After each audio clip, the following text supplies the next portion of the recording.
Pessoal, uma aluna muito querida me mandou um áudio, vou tocar para vocês que ele é rapidinho, perguntando assim: professora, e aí? É possível ser fluente em alemão? Vamos dar uma olhada, né, nos devaneios, né, nas preocupações dela, porque com certeza é um dos devaneios de vocês e nós precisamos falar sobre isso. Vamos dar uma olhada. O que ela falou aqui, ó. Alô, Ingrid, tudo bem?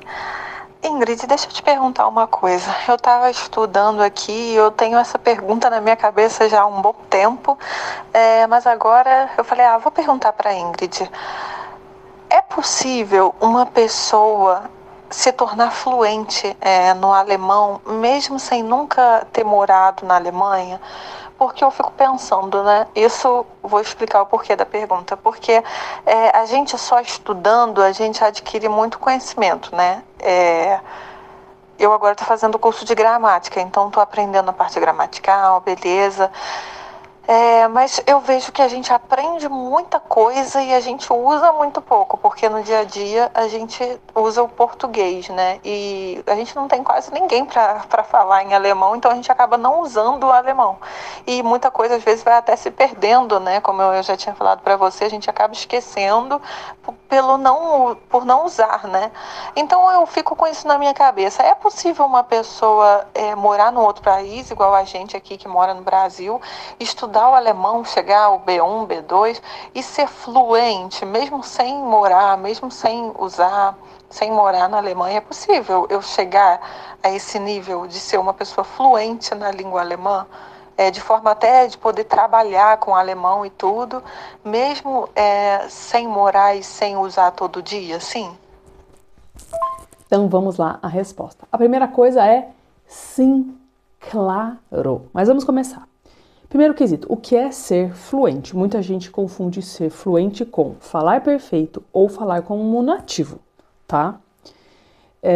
Isso a gente vai deixar essa coisa de falar como nativo para depois, né? Mas, claro, vocês vão falar perfeito? Depende, né? Vamos dar uma recortada, então, no que é isso do falar fluente. Quando vocês... E por que isso dá certo? Quando vocês começam o estudo, horas A1, A2... é o iniciante, né? São os módulos básicos. Vocês vão aprender a falar tudo que é o entorno do aluno. Sua vida, seu trabalho, sua família, lá, lá, lá. No B1, B2, e ela fala de B1, B2, é um passo a mais. O aluno começa a falar da vida, a sua opinião sobre o mundo, o que você acha, né? Até gramaticalmente é isso, orações relativas, as coisas ficam mais complexas. O vocabulário dessa complexidade aumenta, dar sua opinião, resolver um problema, tratar um assunto com o vizinho e tudo mais. No C1, C2, que é o avançado, vocês vão falar de assuntos avançados, vão falar sobre psicologia, sobre arquitetura, sobre religião, sobre política, sobre os devaneios da vida, ou seja, né? A mente expande. Então a gente começa daquele miolinho para expandir e depois para expandir um pouco mais. Então é claro que dá. Agora, vocês só não podem esperar falar no B1, B2 sem fazer erro, isso nunca vai acontecer, porque quando vocês quiserem dar um salto, falar de coisas que não necessariamente vocês dominam o assunto e tal, os erros vão vir e tá tudo bem. Porque também, alemão não é uma língua das mídias e não é a língua do entretenimento. O inglês é a língua do entretenimento. Então, muitas vezes vocês estão comparando a fluência que vocês têm num idioma com o alemão. O inglês a gente tem nas mídias sociais, no mundo da internet, no entretenimento de música, vídeo, propaganda e filme. E muitas vezes o aluno fica comparando uma com a outra. O alemão não. E nesse sentido, é importante sim que vocês busquem toda e qualquer oportunidade para vocês estarem usando o alemão. Nem que essas oportunidades sejam um pouco fake, sejam um pouco manipuladas, que é ir num festival de filme alemão, tentar encontrar uma Stammtisch, um encontro de alemães na sua cidade, um clube alemão, vai na festa, tenta falar com alguém no Instagram, no Facebook, né, nativos, tentar encontrar essas pessoas para usar. Diga-se de passagem, tem muita gente que já está morando na Alemanha, teria toda a oportunidade de falar alemão no mundo, mas não fala, não sai, fica só em casa.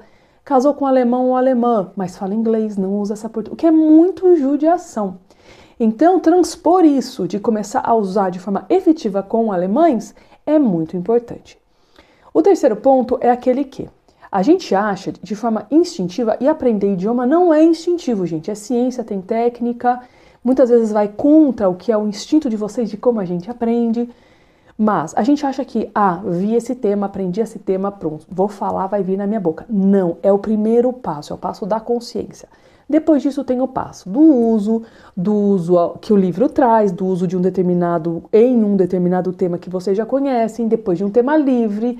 É como alguém que está aprendendo a andar de patins. No começo vocês ficam lá ligados na parede, no cano, se segurando, vão se soltando até poder andar de forma livre. A mesma coisa é com o idioma. Não é porque você sabe, não é porque você acabou de aprender que já vai vir para a ponta da língua. Ainda tem um longo caminho. E é por isso que vocês se frustram.